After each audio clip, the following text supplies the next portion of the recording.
주님께서 인간을 대신해서 이제 세례를 받으시고 또 시험도 받으시고 그리고는 이제 사역을 오늘 본문을 통해서 사역이 이제 시작됩니다.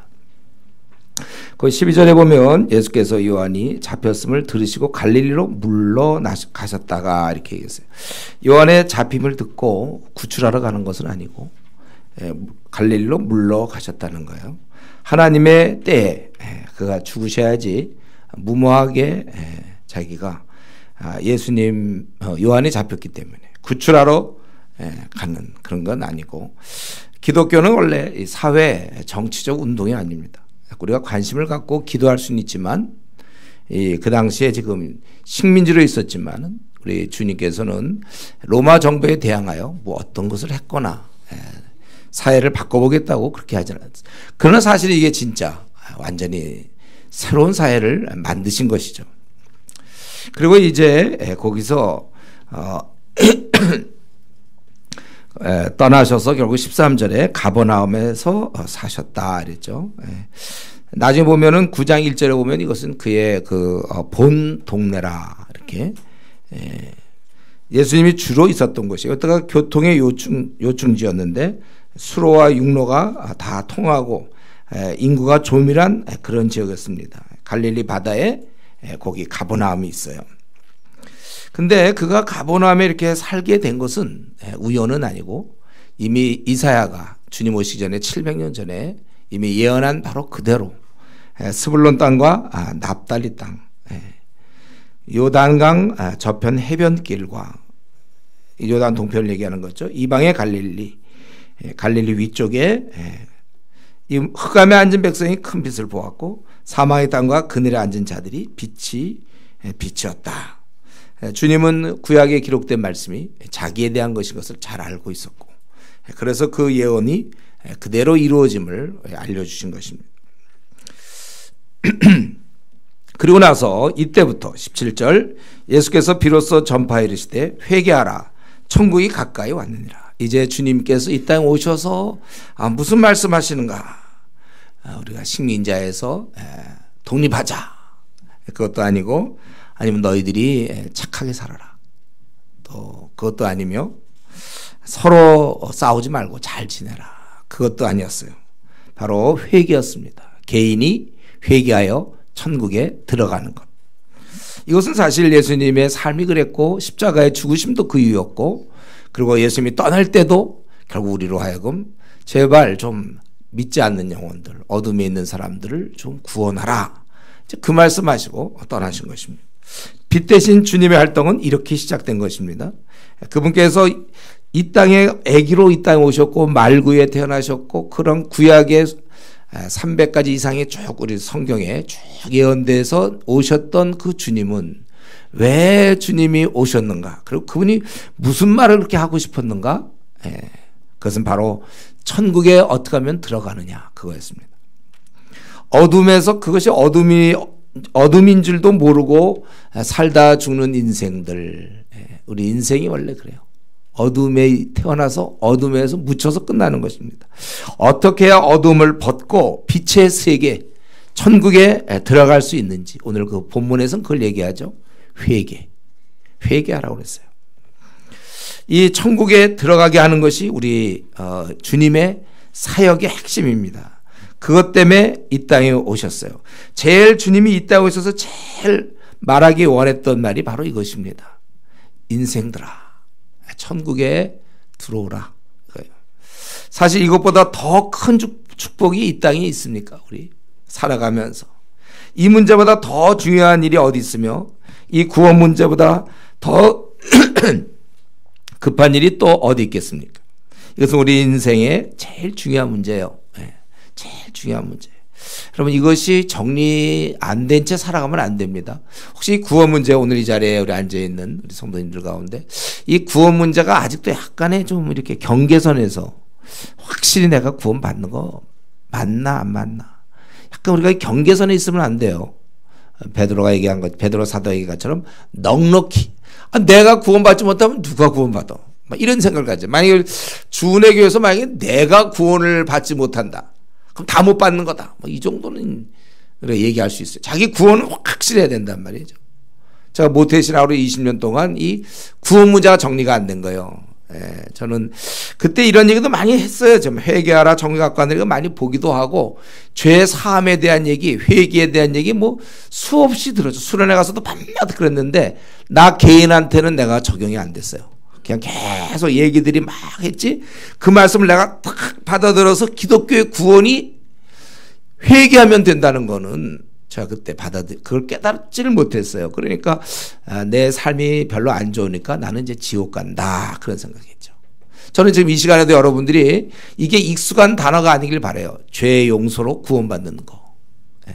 차라리 어쩌면 지금 저는 이렇게 말씀을 전하면서도 전하는 저도 또 이거 뭐 늘 하니까 듣는 여러분도 늘 듣는 거 이런 분위기가 사실은 좀 싫긴 해요. 방법은 없지만 그러니까 중들이 차라리 쫙 있으면 좋겠어요. 중들 딱 여러분 그 방법으로 되는 게 아니고 회개해서 용서를 받으시오. 여기 구원의 길입니다. 이게 이렇게 그러면 아마 중들이 놀랬을 거야. 아마 이런 거 새로운 얘기다 이거야말로. 그저 이제 많은 사람이 졸도했겠죠. 뭐 이런 얘기가 다니. 아니 우리는 그동안 팔정도와 열심히 착한 일 하고 그러면 구원받은 줄 알았는데 용서, 죄에 대한 용서, 회개, 그분 앞에 진심으로 자기가 죄 용서를 구하면 그러면 우리 주님께서 우리를 천국에 들여보내주신다. 이걸 깨닫지 못해서 저거 모태신앙인데 어째서 이걸 제가 깨닫지 못한지 어떻게 20년을 피해왔는지 모르겠어요. 이 중요한 사람. 그러니까 저한테 그때 의문은 남았던 게 그거잖아요. 교회 나가지는 않지만 교회 나가지만 별로 선하지 않은 사람과 교회는 안 나가지만 착한 사람이 있으면 누가 구원받겠습니까? 저는 이 질문에 대해서 답을 못 갖고 있었어요. 사실은. 분명하죠.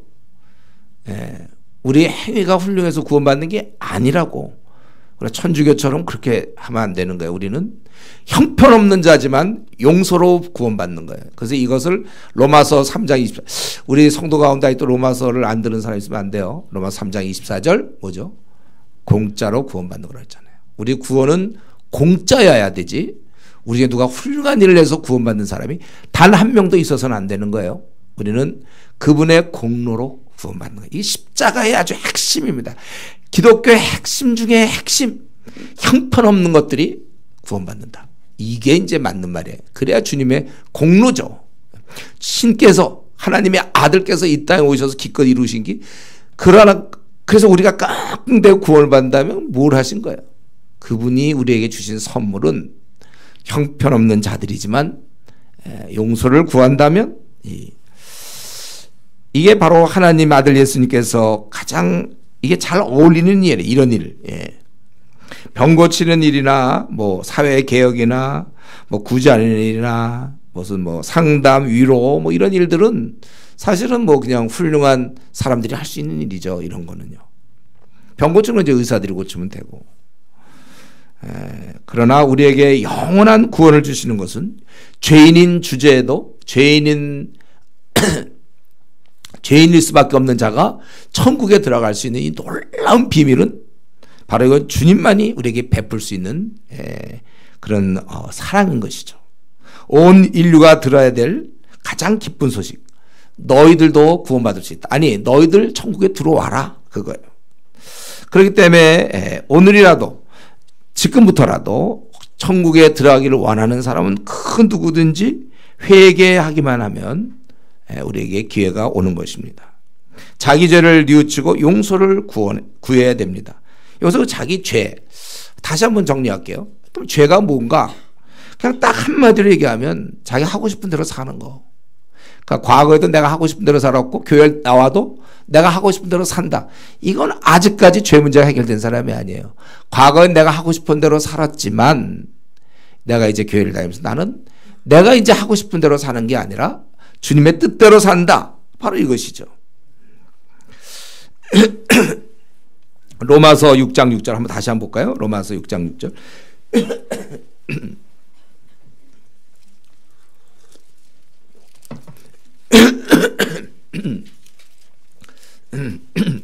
로마서 6장 6절 우리가 알거니와 우리 옛사람이 예수와 함께 십자가에 못 박힌 것은 우리가 이제 다 죽었다는 거예요. 죄의 몸이 죽어 다시는 우리가 죄에게 종로로 타지 아니하려 함이니. 12절에 그러므로 너희는 죄가 너희 죽을 몸을 지배하지 못하게 하여 몸의 사역에 순종하지 말고. 예, 우리 결국은 이 죄라는 건 나라는 자가 죽는 걸 의미해요. 내가 완전히 죽어야 됩니다.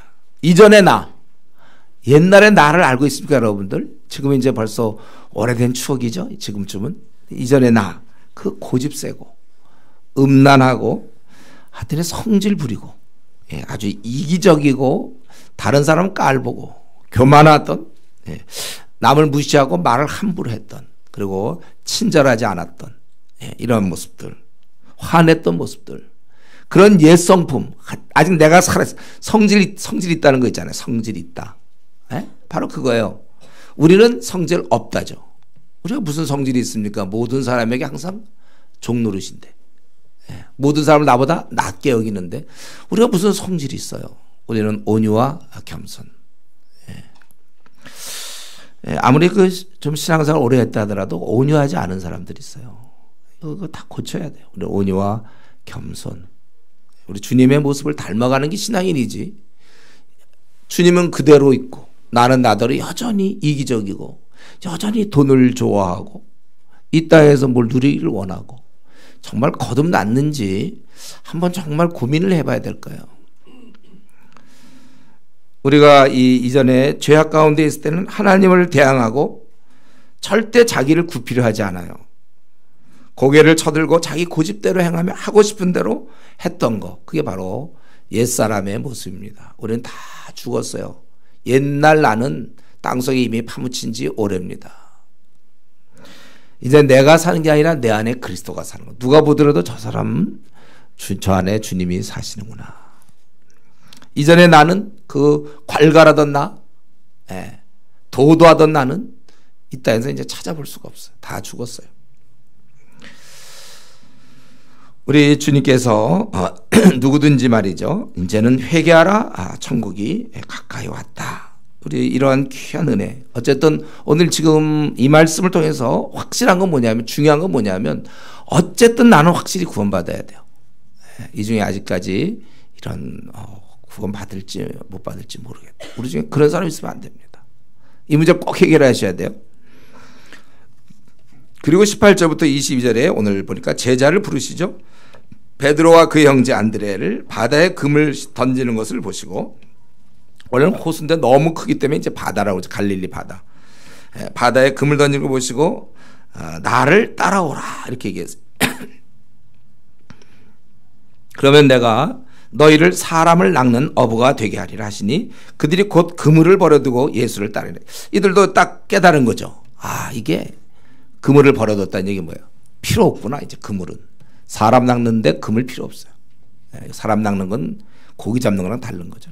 그물을 버려두고 예수를 따랐고, 곧 이어서 또 더 가시다가 다른 두 형제 곧 세베대 아들 야고보. 야고보는 이때 이제 주님 따랐다가 얼마 안 해서 죽죠. 순교당하는 거예요. 야고보. 헤롯한테 일찌감치 죽는 사람이 야고보, 또 그 형제 요한은 나중에 이제 유배도 당하고 이제 그런 자들이지만, 야고보와 그의 형제 요한이 그의 아버지 세베대와 함께 배에서 금을 깁는 것을 보시고 부르시니 그들이 곧 배와 아버지를 버려두고 예수를 따르니라.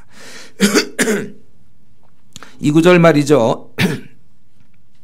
어떤 사람이 이런 딱 이 구절을 보면 딱 요 22절 배와 아버지를 버려두고 예수를 따르니라. 즉각적으로 불효 뭐 이런 식으로 이제 성경한테 보는 눈이 특이하죠.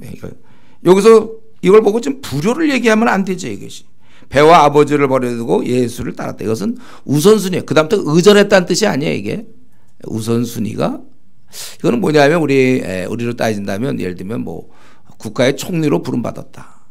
총리가 되잖아요. 총리, 우리나라의 총리가 되면은 아무래도 그 국가일과 집안일이 있을 때 국가일이 먼저란 말이죠. 아무리 내 뭐 애가 지금 무슨 뭐 중학교 입학식이다. 따라가고 싶지만 저기서 국무회의가 열리고 있다. 그러면 어떡합니까, 자기가? 청와대 가서 지금 우리 애가 지금 입학식이에요. 입학식. 나 입학식 가야 돼. 그렇게 하면 안 될걸요. 아니 무슨 뭐 손자가 뭐 돌이다. 우리 광복군 있잖아요. 저 옛날에 우리 일제시대 광복군들. 이들이 자꾸 조국을 찾겠다. 국가를 딱 자기 나라를 찾겠다 했을 때 이들은 어느 정도 친척 무슨 뭐 이런 경조사에 대해서 포기한 거죠. 자기들이. 집중적으로 이거 하고. 막 훈련 받다 말고 갑자기 애가 돌이다. 그러고 집에 좀 다녀오겠습니다. 경력 타고. 갔다 오고. 그런 무슨 광복군입니까? 여기서 얘기하는 건 이제 우선순위를 얘기하는 거예요. 우리 하다못해 이제 하다못해는 아니지만 뭐 대기업체 무슨 임원 정도가 되면은 자기 생활이 별로 없잖아요. 왜? 그 회사에 그만큼 시간을 빼앗기는 거예요. 회사에 그만큼 투자해야 되는 거 똑같은 거예요. 우리가 주님을 섬긴다 그럴 땐 우선순위가 먼저 주님께 있는 거예요. 그렇기 때문에 지금 우리 주님께서는 나중에 보면 이제 그 엄마도 부탁하잖아요. 엄마를 사실 제대로 도와야 되고 이때 뭐 어떻게 되는지 모르지만 원래 그래 가정 일을 해야 되지만 집안을 도와야 되지만 두고 나와서 지금 돌아다니면서 3년간 공생의 기간을 보내고 지금 제자들을 지금 부르면서 나를 따르라. 근데 우리는 이걸 통해서 이게 항상 주의 제자들은 먼저 우선순위가 그의 나라와 그의 의가 먼저 된다. 나에게 맡긴 일이 작은 일이 할지라도 그걸 먼저 항상 할 수 있는. 우리는 이 본문을 통해서 주님께서 지금 사역을 시작하면서 제자를 부르셨다는 거죠. 이건 벌써 뭘 내포하고 있습니까? 이 일이 계속되어야 된다는 전제. 그 당대의 죄인들만 구원받는 게 아니라 이 지구상에 이제 역사가 존재하는 한 계속 모든 인간은 다 죄인들이고 영원토록 멸망당하는데 그들에게도 계속해서 이 복음이 필요하다는 것입니다. 모든 세대가 들어야 된다는 거예요. 뭐냐면 회개하라. 천국이 가까이 왔느니라. 천국이 임해야 되라. 주님은 한 시대만을 위한 구원자가 아니라 오고 오는 세대의 구원자라는 것입니다. 이 회개를 통한 천국, 이 놀라운 비밀이 세상에 전파돼야 되는 거예요. 지옥 갈 수밖에 없는 인생들, 주님 떠나신 이후에도 계속 인생들은 계속되는데 인류는 역사는 계속되는데 이들에게 이러한 천국에 들어간다는 회개를 통하여 천국에 간다는 이 기쁜 소식이 계속 전해질 때 이게 얼마나 그들에게 위로가 되고 복될 것입니까? 세상은 절망적인 소식으로 가득 차 있지만 이 기쁜 소식, 이 땅이 다가 아니다. 그리고 영원한 천국에 우리가 들어갈 수 있다. 이런 면에서 고통 속에 지금 신음하는 소리가 커져가는 이 시대에 우리도 또 목소리를 더 높여야 될 것입니다. 그런데 우리가 여기서 한 가지 좀 주목하고 싶은 것은 이 일을 하기 위해서 베드로, 요한, 안드레, 야고보는 직업을 버렸다는 거예요. 그러면 우리가 주님의 일을 하려면 직업을 버려야 하는가? 이거 굉장히 뭐 쉬운 문제를 그러나 혹시 이렇게 생각할지 모르겠어요. 근데 또 그렇지가 않아요. 사실 이 구절 때문에 저도 이전에 고민했던 기억이 나요. 내가 주님을 섬기려면 그때 학생 시절이었는데 이 구절 보고 그러면은 그때는 제가 교회를 오래 다녔어도 이게 정리가 안 돼서 그때 그런 생각을 했어요. 실제로. 그러면 나는 그러면 학교를 그만두고 어떻게 좀 막 나가야 되는 건가? 실제 그런 생각을 진짜 했습니다. 혹시 우리 중에도 지금 직장 생활하면서 그러면 그 배와 아버지를 버려두고 예수를 따른다. 그럼 나는 직장 문제를 어떻게 되나 하는 그런 고민을 하는 사람이 있을지 모르겠어요. 답은 뭡니까? 답은 아니죠. 이렇게 모든 걸 다 버려두고 직장 다 그만두고 우리가 주의를 하는 그건 아니에요. 그 당시 우리 로마서 16장에 보면 그 재무관 에라스도 같은 사람이 있어요. 재무관. 그 재무관의 일을 하면서 주를 섬긴 사람도 있었고 우리 브리스길라 아굴라 같은 경우는 뭐였습니까? 천막을 그냥 짜면서 또 주님을 섬겼고 바울도 그랬잖아요. 또 의사 누가도 의사 일을 하면서 주님을 섬겼어요. 그리고 그 당시 대부분 상당히 많은 사람들이 종이었거든요. 종들이 그럼 뭐 나 종 그만해야 되겠다. 그럴 만한 힘도 없어요. 종들을 그냥 옮기고 싶어도 못 옮겨요. 그러나 여기서 우리가 알아야 될 것은 그가 주님을 믿었다면 그가 비록 어부라 할지라도 이제 관심사가 바뀐다는 거예요. 물고기가 아니라 사람이어야 된다는 거예요. 이걸 우리가 알아야죠. 내가 이제 예수님을 안 이후로 이젠 내가 물고기가 아니고 옛날에 물고기 크기 몇 마리 잡았냐 여기에 모든 관심이 쏘였다면 이제는 뭐 작긴 작겠죠. 그냥 뭐 내팽개치면 안 돼요. 작긴 작지만 많이 잡을 수도 있고 적게 잡을 수도 있고 클 수도 있고 작을 수도 있고 그런 게 그렇게 중요한 문제가 아니라 내 관심사는 이제 옮겨져요. 똑같은 남들이 볼 땐 어부인데 관심사가 사람 낚는 어부로 이제 바뀐다는 것입니다. 그래서 우리가 주님의 일을 하기 위해서는 직장을 다 버려야 되는가? 그건 분명히 아닙니다. 그런데 마음이니까 마음이 옮겨져야 되는 건 분명하고 그런데 이제 여기서 잘 들으세요. 그런데 간혹 직장을 진짜 버려야 될 사람들이 있어요. 예. 풀타임 사역자로 나올 사람이 있습니다. 예. 어떤 사람입니까? 예. 견딜 수 없을 때. 지금 이러한 상황을 나는 참 견디기 힘들 때. 시간이 너무 부족해. 내가 요만큼 시간 내기에는 지금 우리나라에 하루에 1,500명이 지옥 가는데 매일. 내가 이거를 이렇게 이번에 세월호 사건도 우리가 보고 뭐 여러 가지 봤을 때 그 사람들 구원해야 되는데 이 구원이 지금 나는 구원할 수 있는데 내가 거기에 지금 있다고 합시다. 막 구원할 수 있는데 이거 내가 더 많이 구원하기 위해서 내가 지금 구원하다 말고 뭐 딴 거 하다가 또 잠깐 한 30분 구원하고 계속 구원할 수 있는데 만약에 내가 그런 입장이라면 그러니까 이 시간적으로 양이 이 마음에 이게 이제 숨이 안 차는 거야. 너무 많은 일거리 보고서 내가 도저히 못하겠다. 이런 사람들은 풀타임으로 뛰어들어야 돼요. 또 다른 일을 할 때 손에 안 잡혀. 이게 별로 의미를 못 찾고 이전에 굉장히 의미를 찾았어요. 물고기 잡는 게 끝내줬거든요. 물고기들 그냥 그것들 그냥 마주치고 그냥 좋다 그러고 그냥 무겁다 그러고 막 그랬는데 어느 순간부터 이거 별로 무거운 뭐하며 이거 많이 잡으면 뭐하니 자꾸 이렇게 마음에 만족감이 없어요.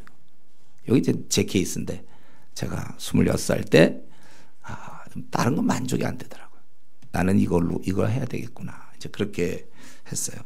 그래서 풀타임으로 직장을 포기하고 버리고 나올 사람이 있습니다. 우리 중에도 아마 있을 건데 그러나 너무 흥분하지 마시고 좀 평가를 좀 들으시고 나오세요.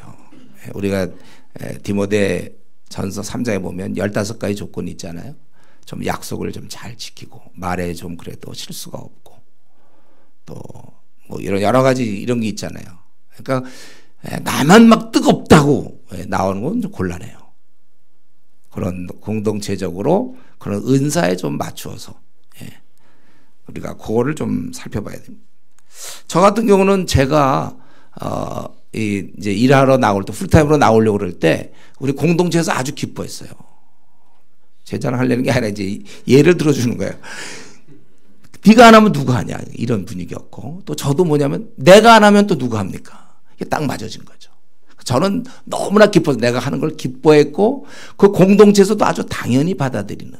그러니까 여러분이 만약에 나 신학교 가겠다. 제가 우리 교회에서 누가 신학교 간다면 좀 막은 적도 많이 있어요. 지금 경험으로 많이 막았는데 신학교 가겠다 했을 때 그 사람의 어떤 은사 또 이런 것도 우리가 봐야 되죠. 근데 점점 근데 이제 이렇게 직접 막 나서겠다는 사람이 점점 줄어들고 있는 우리 한국 현실입니다.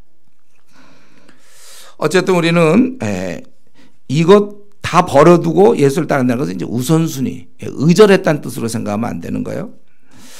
근데 우리가 그러니까 이걸 보면서 우리가 직업을 뭐 지금 현재 갖고 있던 갖고 있지 않던 그 직업을 유지하든 버리든 우리는 뭘 생각해야 되냐면 내가 사람 낚는 어부임을 잊어서는 안 된다는 거예요. 그러니까 우리가 성도라면 물고기 잡는 어부의 삶을 그만둘 수는 있어요. 그러나 주님이 명하신 사람 낚는 어부의 삶은 그만둘 수 없는 것입니다. 엄밀히 말해서 우리가 이 일을 하기까지는 아직은 내가 그냥 성도지 주님의 제자라고 얘기할 수는 없어요. 주님의 제자는 이런 일을 하는 거예요. 사람 낚는 어부 역할. 우리 주님께서 우리 모두에게 사실 가서 모든 족속 제자 삼으라고 부탁하셨고 또 우리에게 증인되라고 말씀하신 이상 이런 면에서 우리는 주님의 제자로서 사람을 낚는 것은 당연한 겁니다. 한번 이 아침에 한번 생각해 보세요. 이 면에서 나의 삶을 볼 때 내가 사람 낚는 어부라고 나를 평가할 수 있을까? 뭐 여러분 자신을 보세요. 내가 사람 낚는 어부 맞나? 아니, 이러고 남들이 볼 때도 저 사람은 사람 낚는 어부다. 그렇게 남들도 평가할 것 같은가? 한번 우리 자신을 보세요. 제가 보기 CCC 뭐 이런데 또 무슨 IBF 선교단체에 있을 동안에 그런 생각을 갖는 거예요. 우리 학생들 때 내가 그래도 이렇게 캠퍼스를 뭐 보고만 ECU 그러면 내가 이런 걸 한다. 그땐 자기가 약간 사람 낚는 어부 같아요. 그러나 이제 졸업하고 직장 다니고 그러면서 또 그게 다 사그러지고. 그리고 이제 직장에서는 BBB 사람들 만나보면 이들은 정말 눈이 반짝반짝하면서 사람을 낚는 이것을 아주 중시하면서 그렇게 애를 쓰고 있단 말이죠. 그러면 내가 사람 낚는 어부인지 아닌지는 스스로 평가도 중요하고 또 하나는 그냥 쉽게 얘기하면 그냥 제일 쉽게 얘기하면 결과물을 보면 되잖아요. 그러니까 내가 작년 한 해를 볼 때 한 몇 명이나 나 때문에 예수를 믿게 됐는지 그게 바로 뭐 그게 증거지 뭐예요. 그걸 뭐 평가하기 쉽죠. 사람 낚는 어부니까 몇 명을 낚았는지 그거 보면 알 거 아닙니까? 이렇게 얘기하고 저렇게 얘기할 수 있는데 알겠는데 결과적으로 그래 몇 명이나 당신을 통해서 주님께 돌아왔는가? 그래 그걸 우리가 알 수 있는 것입니다. 좀 계속해서 조금만 더 생각해 본다면 이 사람 낚는 어부로서의 그 부르심을 한번 생각해 보세요. 이때 제자들이 주님의 부르심에 즉각적으로 순종했는데 우리는 이 부르심, 주님이 나를 쓰시겠다 이런 걸 할 때 어떤 사람은 굉장히 내가 어떻게 이런 일을 할 수 있는가 이런 사람도 있고 어떤 사람은 굉장히 부담스러운 사람이 있어요. 우리가 주님의 일 좀 뭐 하려고 그러면 굉장히 감사합니다 하는 사람이 있고 부담스러운 사람이 있다는 거예요.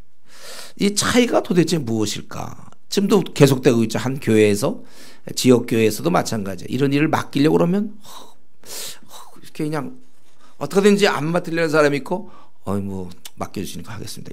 이런 차이가 왜 있는가 저는 그 생각이 들어요. 이게 둘 다 주님의 일인데 우리가 하고 있는 건 형식은 예를 들면 뭐 주은혜 교회 뭐 이제 목사를 통해서 조장 좀 해봐라. 뭐 이런 뭐 팀장 좀 해봐라. 이런 식으로 이제 전달은 되겠지만 결과적으로 좀 주님을 섬기는 거잖아요. 진공 상태에 섬길 수는 없고 질서상 이번에 좀 뭐 집사가 돼 주십시오. 아니면 뭐 조장이 돼 주십시오. 이럴 텐데 그걸 아주 감격스러운 사람이 있는 반면에 부담스러운 사람이 있단 말이죠. 이런 차이가 뭘까? 우리 뭐 얼마 전도 그랬잖아요. 뭐 경찰 대학을 나왔다. 그러면 한번 총경은 내가 한번 해봐야 되지 않을까? 뭐 이런 생각이 있어요. 또 어떤 사람이 육살 나왔다. 그러면 내가 중위까지는 내가 해보겠다. 이런 생각 안 할걸요. 처음에 들어갈 때는 뭐 장군을 한다든가 뭐 군사 이런 생각 하잖아요. 내가 뭐 중위가 돼야 되겠다. 그렇게는 안 해요. 예, 경찰대학 나온 사람이 그래도 한 총경까지는 해야 되지 않을까요? 예, 이런 어떤 또 회사를 들어가면 뭐예요? 회사를 들어가면 내가 한번 임원은 좀 해봐야 되지 않을까? 예. 그래서 이사까지 내가 승진되기를 원한단 말이에요. 그렇다면 우리도 그리스도인이 되었다면 그리스도도 어린아이 단계가 있고 장성한 자의 단계가 있고 그리스도인 안에도 단계가 많은데 당연히 내가 하늘나라의 장군이 돼야 되고 하늘나라의 이사가 되어야 할 텐데 이걸로 부담스러워한단 말이에요. 예. 이번에 이제 상무가 됐습니다. 예, 만약에 뭐 회사 생활 잘 모르지만 상무로 승진됐습니다. 그러면 그냥 부담스러워. 상무가 되다니. 또 전무가 되셨으면 전무님. 그냥 어떻게 하면 도망갈까. 이게 아니라 그걸 기뻐한 승진됐다 뭐 축하 인사 받고 원래 그러는 거 아니에요? 만약에 그렇다면 왜 내가 전도 팀장이 된다든가 뭐 중국 팀장이 된다든가 아니면 구역장이 된다든가 집사가 된다든가 장로가 된다 이런 거 할 때 왜 부담스러워하죠? 그 이유가 뭘까? 제가 생각해 봤어요. 만약에 기업체 이사가 된다. 이제 대기업체에 무슨 뭐 상무가 되고 전무가 된다. 그런다면 먼저 우선 우리끼리 얘기지만 우선 연봉이 높아지잖아요. 예, 돈이 많이 생긴 걸 막 그렇게 분노하는 사람 없다 그랬죠. 예. 연봉이 좀 많이 생기고 아무도 회사에서 지위도 높아질 수 있고 또 어느 정도 인정을 받을 수 있고 또 나름대로 자기 어떤 자아실현 뭐 이렇게도 생각할 수 있고 본인 또 명예도 있겠어요. 그것은 이 땅에서 이사가 되면 그러는데 하늘나라에서 이사급, 하늘나라에서 전무급, 뭐 상무급, 예를 들면 이런 거 되는 거에 대해서는 하늘나라 이사는 우선 돈이 안 생기죠. 집사 된다고 돈 생기고 장로 된다고 돈 생기나요? 돈도 안 생기고 오히려 돈을 써야 될지 모르겠어요. 이사 되면요. 또 하늘나라에서 우리가 이사가 되고 그런 것은 뭐 세상적으로는 뭐 인정받는 것도 없어요. 오히려 힘들고 또 우리도 교회 같으면 토요일마다 짐만 빠지고 남들 토요일 날 쉬는데 자기 혼자 가서 그 사람들, 세상 사람들, 마귀의 부하들, 어둠에 갇힌 영들을 그들의 영이 있는 그들에 의해서 교회 뭐 됐다고 그러고 막 무시하고 뭐 주면 안 받고 짐만 빠지고 그렇기 때문에 오히려 이 하늘나라에서 승진하는 것을 별로 기뻐하지 않을 수 있다는 거예요. 근데 만약에 그것이 우리의 이유라면 지금 자기는 그러면 결국은 눈에 보이는 세상을 추구하고 있는 거 아니에요? 동기를 점검하면 좀 편안하게 살겠다는 거 아닌가요? 보통 일반 세속적 그리스도인들이 그거 아니에요? 이 땅에서도 좀 편하게 잘 살아보겠다. 우리는 십자가의 길을 가는 사람은 고난, 복음과 함께 고난을 받는 건데 우리가 세상 사람들처럼 세속적 그리스도인처럼 교회는 다니고 내가 신앙은 갖지만 나는 그렇게 힘든 고난의 길은 안 가겠다. 이런 면에서 그렇다면 우리가 세상 사람들과 뭐가 다른 것인가? 이런 면에서 나는 어떻습니까? 내가 하나님 나라의 일꾼의 부름을 즐거워하는 편입니까? 어떻게 나 같은 것이 뭐 이런 큰일을 맡다니. 아니 내가 뭔데 구원을 얻을 뿐만 아니라 사명까지 얻는가. 과연 주님은 긍휼하심 무궁하심으로 나 같은 자에게 이런 기회를 주시는가. 이렇게 감격으로 만약에 나를 불러주시지 않았으면 나는 어떻게 됐을까. 이것이 우리의 정상적인 태도죠. 모세가 가시떨기 나무에서 우리 하나님이 그를 불러주신 것이 그가 정말 복된 것이 그 불러주신 것에 대해서 부담, 물론 처음에 부담을 좀 가진 건 맞아요. 아까 얘기했지만 전무로 승진, 부담, 이건 좀 이상하잖아요. 우리는 지금 베드로 요한도 마찬가지예요. 이거 불러주신 것을 감사할 일이죠. 얼마 있다가 야고보는 물론 죽어요. 요한은 평생 참 고생을 많이 할 것이고 그러나 이것은 피해야 할 일이 아니라는 것이죠. 감사할 일이에요. 우리가 감사할 일과 피해야 할 일을 잘 구분하셔야 돼요. 감사할 걸 피하려고 그러면 안 되겠죠. 우리가 이런 면에 있어서 저 한번 이 아침에 자신의 속을 한번 깊이 들여다보세요. 깊이 한번 들여다보면 나는 진짜 무엇을 원하고 있는가. 주님께서 나로 하여금 제자 되라고 하시는 이 말씀에 대해서 주님이 나보고 제자 되라고 하시는데 나는 이걸 내가 제자 되는 걸 나는 어떻게 받아들이고 있는가. 나는 아무 관계도 없는 일인지 아니 현재 사는 모습을 봤을 때 그게 무슨 제자냐 주위 사람이 물어볼 수도 있는 나는 내가 주님이 사람 낚는 업으로 나를 불렀다는 것에 대해서 나는 이거 혹시 거부하는 거 아닌지 진정으로 십자가의 길을 걷고 있는지 한번 우리 자신을 좀 살펴봐야 될 것입니다. 그리고 이제 우리 주님께서는 23절 25절 끝절에 보면 온 갈릴리를 두루다니면서 이제 사역하죠. 회당에서 가르치시고 또 천국 복음을 전파하시고 그리고 아픈 자들 오는 자들 고쳐주셨어요. 이것은 주님이 원래 온 목적은 아니겠죠. 그러나 이걸 통하여 바로 선한 목자 인생의 고통에 참여하시는 돌보시는 목자임이 드러나는 거예요. 그래서 수많은 무리가 왔다. 주님은 이 땅에 계시면서 직접 사람들을 만났습니다. 그래서 그들을 위해 가르치고 또 고치시고 회개하라고 명하시고 소망도 없고 불쌍한 그들은 주님께 모여들고 있습니다. 주님은 자신의 진가를 지금 마음껏 보여주고 있는 거예요. 정말 세상의 빛이에요. 오는 자마다 다 고침을 주는 진정한 목자의 모습을 보여주고 있는 것입니다. 지금 이 순간 어둠에 막 빛이 비치고 있는 것이죠. 소망이 막 생기는 거예요. 이 땅에 희망이 생기는 것입니다. 주님 자신이 희망이에요. 주님이 가시는 길은 늘 밝고 빛난 것입니다. 고난의 길을 가도 빛나는 거예요. 그때 주님 만난 사람들이 얼마나 좋았을까. 저는 자주 그런 생각하거든요. 제가 이때 만약에 내가 태어났다면 난 그냥 진짜 주님 쫓아다녔을 것 같아요. 제일 옆에서 사람들이 그 옆에서 내가 그렇게 했을 것 같은데 이때 주님 만나면 얼마나 좋았겠습니까. 이들 어둠에 있던 자들이 이 천국 복음을 듣고 또 아픈 몸도 낫고 소망, 기쁨 이거야말로 빛이 그냥 한마디로 빛. 주님이 움직이는 것이 바로 빛입니다. 복된 자들이에요. 그러나 이제 그때와 지금을 생각해 보면 지금은 우리 주님은 떠나셨잖아요. 이 땅을. 그리고 여전히 이 땅에는 고통 가운데 절망 가운데 심지어는 죽지 못해 산다는 사람도 많아요. 이 삶 자체가 이게 뭐냐 이런 사람 많아요. 기껏 내 삶이 이 정도밖에 안 되냐.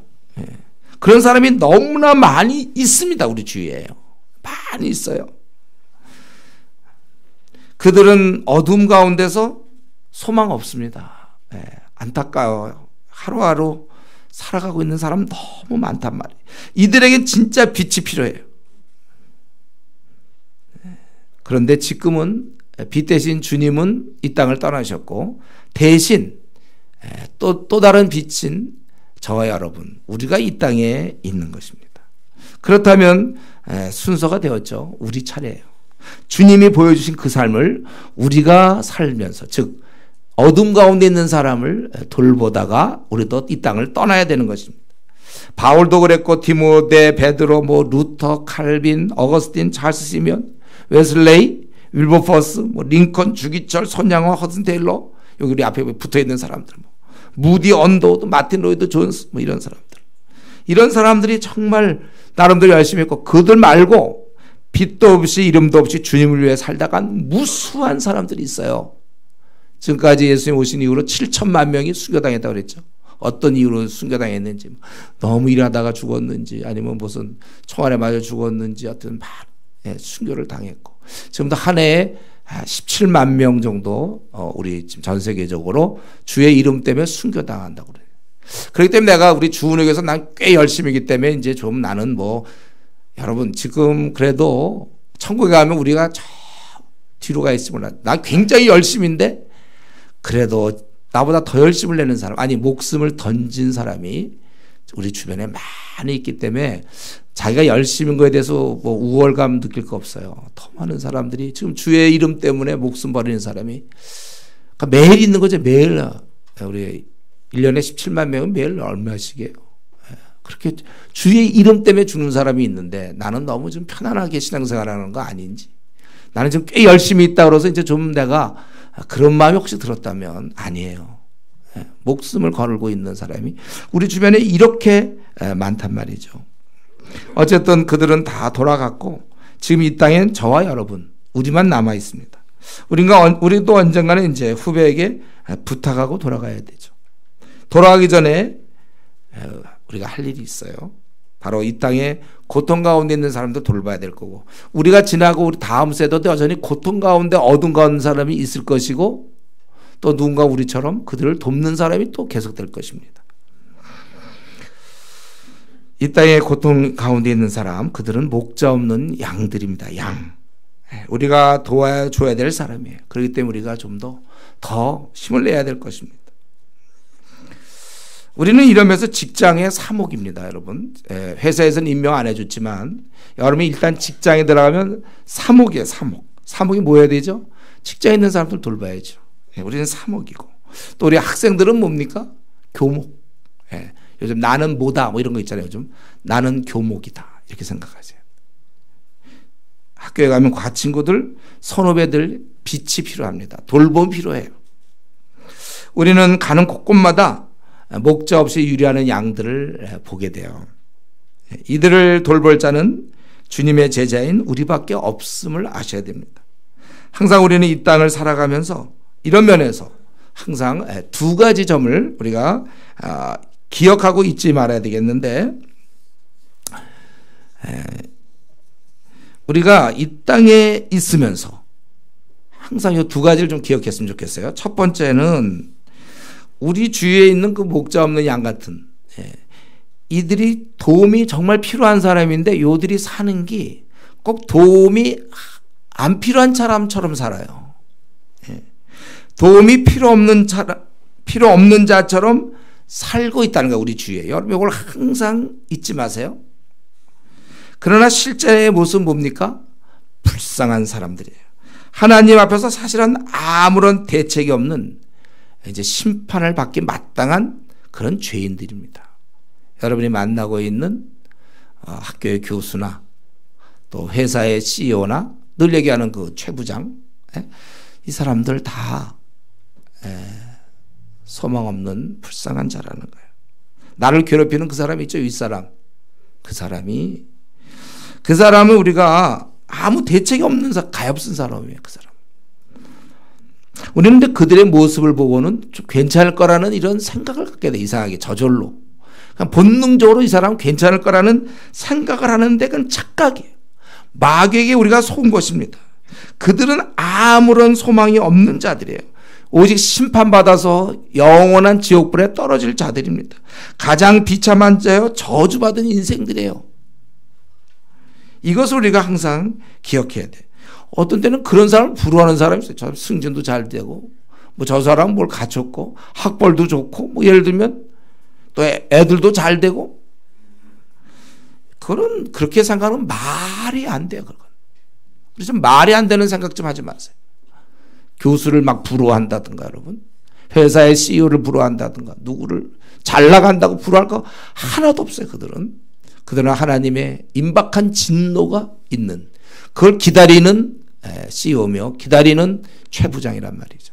그러니까 그걸 늘 생각해야 돼. 그리고 두 번째는 그들이 그 비참한 존재라는 것을 항상 잊어서는 안 되고, 두 번째 내가 사람을 낚는 어부라는 사실을 잊어서는 안 됩니다. 지금 뭐가 두 가지인지 알겠어요? 두 번째랑 첫 번째 까먹으려고 하면 안 돼요.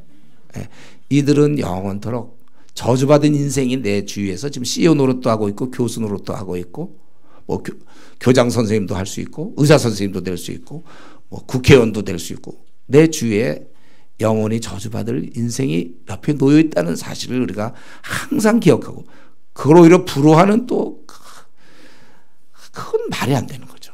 그리고 두 번째는 내가 그들을 구원할, 바로 하나님 나를 거기에 붙여준 거예요. 사람 낚는 어부, 작은 예수라는 사실. 비록 학벌은 없어도, 말주변은 없더라도, 돈은 없을지라도, 내 삶 자체가 불우하다 할지라도 나는 사람 낚는 어부임을 잊어서는 안 됩니다. 이렇게 우리가 돌보는 것을 잊고 말이죠. 그냥 회사원으로서, 그냥 직장 다니고, 의사로서 직장 다니고, 간호사로 혹은 교사로, 그 학생인 걸로만 자기를 인식해서는 곤란합니다. 내가 할 일이 이거라고만, 요거만 있다고 생각해서는 참 곤란한 거예요, 그거는요. 그래서 자기 그 일만 열심히 성실히 하는 거, 그거는 참 너무 그건 좀 나쁜 사람이에요. 그러니까 주님이 이 땅에 오셔서 전혀 우리를 위해서 죽지도 않으시고 그냥 가르쳐주지도 않는 거나 비슷한 거죠.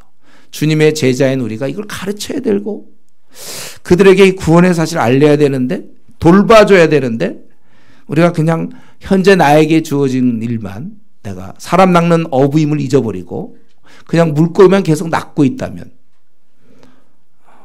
그건 곤란한 것입니다. 우리 이 아침에 내가 정말 주위 사람을 사랑하는가 한번 질문해 보세요. 그래서 내가 부모의 마음으로 그들을 돌보는가. 그래서 그들이 나중에 정말 그들도 구원을 얻게 됐을 때, 즉 영적 눈이 열렸을 때 나를 얼마나 고마워하겠습니까? 너를 내가 만나지 않았으면 내 인생은 어떻게 되었을까? 예.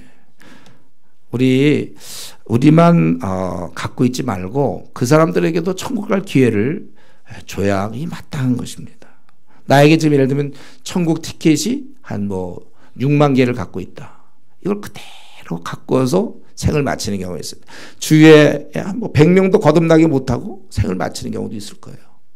이거 정말 6만 명을 도와줄 수 있는 티켓이 있는데, 한 몇십 명 돕다가 끝나는 사람도 있을지 모릅니다.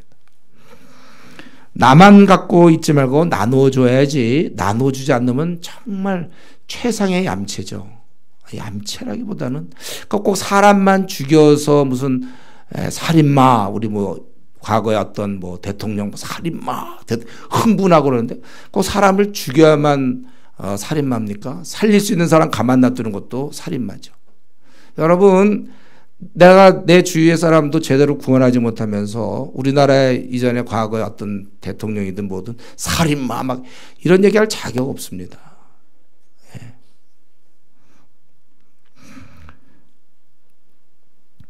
사실 우리가 이런 일을 할 때 사람 낚는 어부 이럴 때 우리가 문제가 없어서는 아니에요. 우리도 문제가 있습니다. 아니 많겠지요.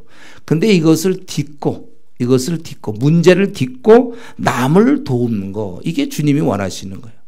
내 아무런 문제가 없어 다 잘 돼서 그래서 남을 돕는 사람은 이 땅에 없습니다. 다 나름대로 문제는 있지만 이걸 그냥 안고 왜냐하면 그들의 문제는 더하니까 밤낮 내 문제만 갖고 살아간다면 그건 너무 그 사람들한테는 미안한 일이죠. 우리가 최소한도 좀 예의가 있어야지. 예의. 의리가 있어야지. 의리. 내 문제만 빠졌으면 어떡합니까? 나는 내 문제 빠져있더라 나는 천국 갈 거고 이 사람들은 지금 영원히 지옥 가는데 마치 그거 뭐냐면 그 시각장애인 앞에서 자기 눈 조그맣다는 얘기하고 있는 거예요. 눈은 이렇게 작더라도 볼 건 다 보지 않습니까? 그래, 근데 자꾸 나는 눈이 작다 얘기하고 있고, 뭐, 눈에 어떤 좀 이게 더 크게 이쁘게 뭐, 쌍꺼풀 뭐, 이런 얘기하고 있으면 시각장애인들 앞에서. 나는 지금 내 문제가 너무 많기 때문에 너희들 도울 수 없다. 과연, 정말 우리에게 그런 문제가 있나요? 이 땅에서? 무슨 문제이기 때문에 내가 남을 못 돌봅니까?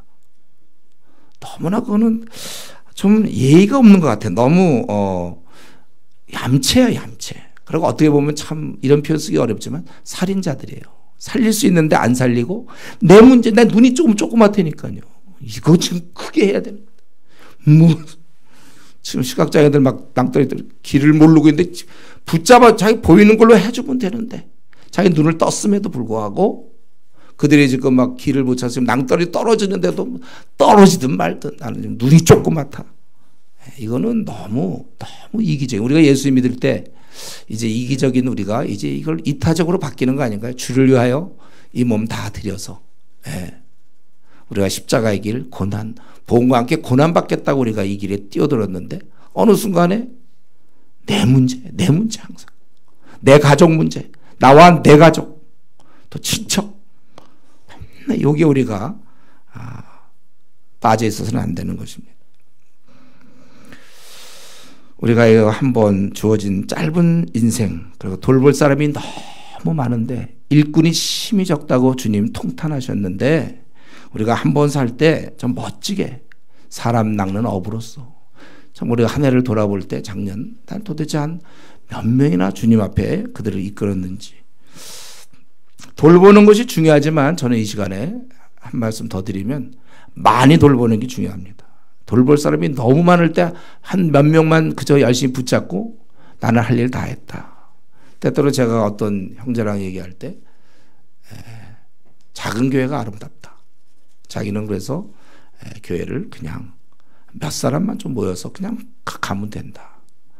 그럴 때 제 마음이 참 아팠어요. 너는 구원받았지 않냐.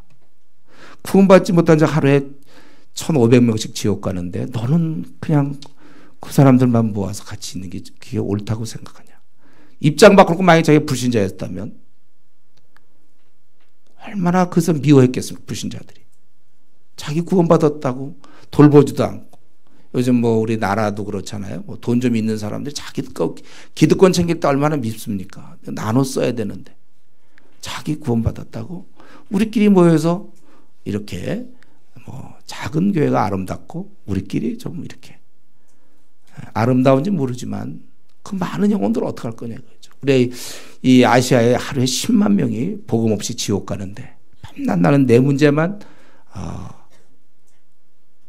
우리 주님이 이 땅에 오신 이유는 우리들 불쌍히 여기셨는데 불쌍히 여길 받은 우리는 왜 다른 사람을 불쌍히 여기지 않는가. 이런 면에 있어서 우리 이제 내 문제 좀 놔두고 어떻게 하든지 사람을 돌보되 할 수만 있으면 많이 돌보도록 우리 어두운 밤 쉬된다고 그랬지 않습니까? 기회 주실 때 열심히 해야 되겠습니다. 말씀을 마치면서 우리 다시 한번 우리 결심하면 좋겠는데 두 가지 이걸 여러분들이 한번 이 아침에 결심하면 좋겠어요. 첫 번째는 앞으로 내가 주위 사람의 표정이나 삶만 보고 괜찮을 거라고 생각하지 않겠다. 그들의 뒷면에 있는 이면에 있는 그들의 죽어감 고통 가운데 하나님의 임박한 진노를 받아야 되는 그를 내가 앞으로 보겠다. 평생 내가 주님의 마음으로 주위 사람들을 내가 돌아보겠다. 이렇게 마음을 정하는 거. 저희는 우리가 이제 신앙생활을 좀 했으니까 이제는 우리 문제를 슬슬 벗어나면서 여전히 나에게 많은 문제가 있지만 이 문제를 슬슬 벗어나서 내 주위 사람을 보면서 속지 않겠다. 이제는 그들은 불쌍한 자들이다.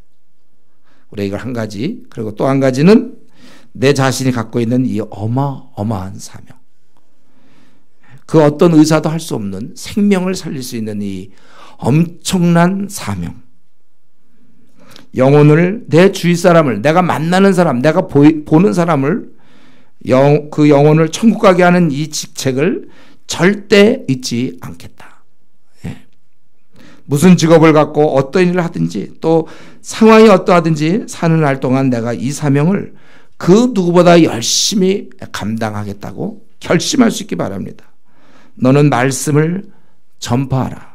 때를 얻든지 못 얻든지 항상 힘쓰라 하신 주 말씀대로 내 남은 생 열심히 사람 낚는 업으로서 살다가 주님 만나겠습니다. 그렇게 각오하는 우리 결심하는 성도님 되기를 바랍니다. 우리 이 시간 같이 한번 통성으로 기도합시다. 나는 내 주위에 있는 우리 회사에 있는 그 위에 있는 분들이나 또 우리 동료들을 나는 어떠한 시각으로 바라보고 있는지, 그리고 또 나 자신에게 이 맡겨진 이 엄청난 사명에 대해서 나는 이것이 주께서 나에게 은혜로 주시는 것인 줄 알고 감사함으로 받으며 내가 충성을 다하고 있는가, 내 문제에만 빠져서 사람 낚는 어부의 역할을 혹시 등한히 한 거 아닌지, 정말 언젠가 우리가 지금 주님 만나야 돼. 지금 중간 평가라고 볼 수 있어요.